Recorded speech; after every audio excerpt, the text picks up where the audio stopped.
Mare? Pare, ano bakit? Mare? Ano yan? Mare, ito na yung parcel mo.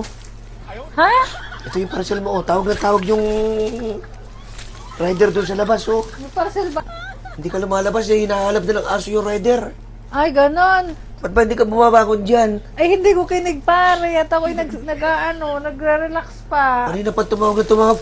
Malat na yung rider Ito Binayaran ko na Tingin Mahal-mahal nga. pala niyan. Ano ba yan? Ay, thank you pare. Nireceive mo na pala to. Gamit ko to pare. Thank you sa pag-receive.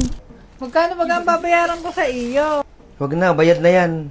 Bayad na baga ito? Oo. Ay, thank you pare. Ang bait mo naman. Binayaran mo na yung para Kasi dyan, binayaran ko na yung para sa'yo.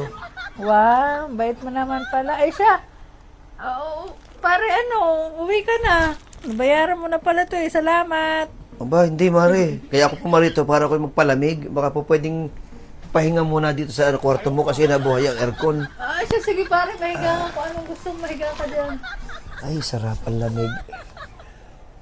Sige. Pare, matutulog ka ba?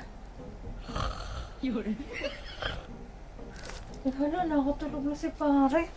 Nakatulog na si pare Napasarap ang tambay. Ako, nung oras na.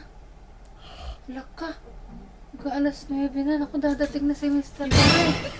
Pare, magising na, nakatulog ka na. Bakit? Dadating na yung Mr. ko. Uy! Kala ang Ano, pare? Oo, dadating na yung Ba't hindi mo agad ako ginising? Pare, dadating na yung Mr. ko. Lagot ka. Anak ko, makakasalubong mo nandyan na yung sa may pinto. Lagot ka, pare.